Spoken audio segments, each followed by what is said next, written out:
டிவிக்கு மாநாடு இன்னைக்கு மதுரையில் வேற லெவலாக நடக்க போகுது. எத்தனை பேர் போறீங்களே கமெண்ட் செக்ஷனில் கமெண்ட் பண்ணுங்க. ஏன்னா போன மாநாட்டில் விக்கிரவாண்டி மாநாட்டில் ஏகப்பட்ட ப்ராப்ளம் ஏகப்பட்ட இஷ்யூஸை ஃபேஸ் பண்ணாங்க. அது எல்லாமே இந்த மாநாட்டில் நடக்கூடாதுங்காண்டி ஏகப்பட்ட சிறப்பான விஷயங்கள்லாம் பண்ணியிருக்காங்க. குறிப்பாக ஆம்புலன்ஸ், ஃபயர் சர்வீஸ், டாக்டர்ஸ், 2,00,000க்கு மேற்பட்ட ஸ்நாக்ஸ் பாக்கெட், அது மட்டும் இல்லாமல் பார்க்கிங் மட்டுமே 250 ஏக்கர் ஒதுக்கியிருக்காங்க. 500 உமன்ஸ் வாலண்டியர்ஸு வேற லெவல் சம்பவத்தோடு இன்னைக்கு மிகப்பெரிய அளவில் நடக்க போகுது. இந்த மாதிரி ஆர்கனைஸ் எல்லாமே ஃபஸ்ட் டைம் தமிழ்நாட்டு பாலிடிக்ஸ் நடக்குது.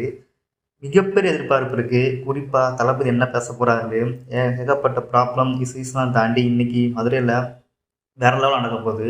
ஏன்னா மதுரைனாலே அரசியலுக்கு ஒரு மிகப்பெரிய டேர்னிங் பாயிண்ட்டாக இதுவரையும் அண்ணா, எம்ஜிஆர் இவங்களுக்குலாம் இருந்திருக்கு.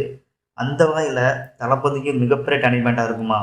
ஏன்னா ரீசன்ட் ஸ்டேட்மெண்ட்டில் தளபதி சொல்லியிருப்பார், TVK is not the alternate party, it is main force வெற்றின்னு. மதுரையில் இந்த மீட்டிங்ஸ் ஆனால் இது ஃபியூச்சரில் தமிழ்நாட்டுக்கு பாலிட்டிக்கல் டைரக்ஷனை சேஞ்ச் பண்ணுமா? நீங்கள் என்ன நினைக்கிறீங்க? கமெண்ட் செக்ஷனில் கமெண்ட் பண்ணுங்கள்.